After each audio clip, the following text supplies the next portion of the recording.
Hey peeps, so I want to talk with you very quickly about a couple of the main points in this chapter so far, and this will help you answer the questions. Okay, so I'm on page 21, I think this is, I don't know, page 21. All right, and at the very beginning of this chapter, Kino just found this monstrosity of a pearl. Okay, imagine this almost like your best friend gets like a jumbo jet, all right? And they're given this jumbo jet and it's like millions of dollars. And of course everybody's going to find out about it, right? Like everybody's going to be talking about it. And that's exactly what happens here.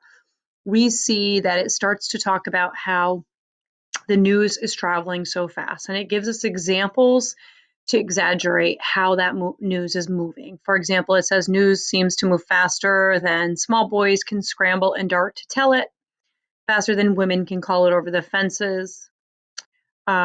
Before even Kino and Juana get to their house, the nerves of the town were pulsing and vibrating. So they haven't even returned to his house yet with the pearl, and everybody knows already. So it's really showing how um, special of a discovery, how unique of a discovery Kino's had that people are already talking about it, kind of like gossip.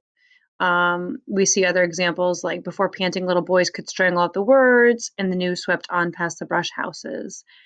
So, all of these different examples are meant to show you how quickly people find out about things through word of mouth. Okay. Now, the next thing we see is as people are finding out about this pearl, they know how valuable it will be. And so they start to think about how they may get a piece of this, what Kino's found, get their little piece, right? If your friend won $1 million, you'd be wondering maybe if your friend would get you something, okay? Um, so it's the same here. We see first the priest, and the priest is walking, and he's got a thoughtful look in his eye, and he's thinking about these repairs. So it's likely that the priest is going to go to Kino and in some way show some compassion, even though we know the priest has never really definitely hasn't even given Kino a thought before this, and is only thinking about Kino right now because of the fact that he found a pearl. And we know that because there's evidence. It says he wondered whether he had baptized Kino's baby or married them for that matter. He doesn't even remember Kino. He doesn't remember anything about Kino. Kino's only valuable now because of the pearl. Okay, so this does not show that the priest is caring or compassionate, although the priest might be caring and compassionate. But in this situation, we see the evidence pointing to the fact that Kino is only kind of on the priest's radar because he's found the pearl of the world. We see the doctor suddenly, who was just calling Kino basically an animal in chapter 2, now is suddenly, or chapter 1, I don't remember, my chapters are all mixed up, but the Kino had said, I am not a veterinary, or the doctor had said, I am not a veterinary, and basically doesn't help Coyotito because of the fact that he doesn't have any respect for Kino's people, says they never pay. And now suddenly we see the doctor calling Kino his client. So even the doctor's now trying to get his little piece of the pearl. Then we see that it talks about the beggars. It's a very short paragraph. The beggars are excited. They're thinking, oh, we can get our little piece of the pearl too. Because people that are poor are good givers. So that's what that means when it says there is no alms giver in the world like a poor man who's suddenly lucky. So they're generous.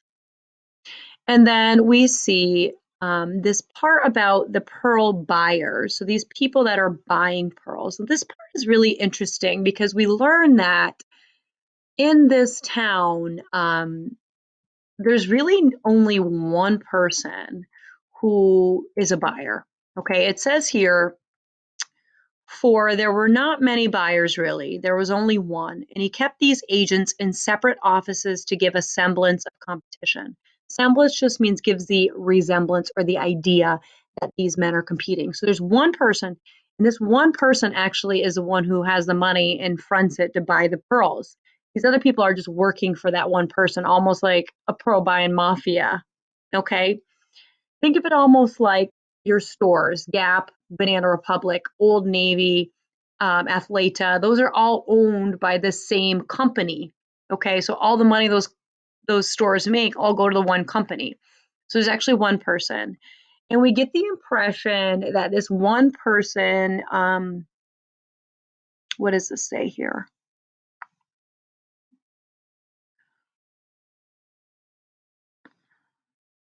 Oh, never mind. Anyway, so all of these people are starting to be very interested in Kino. Okay.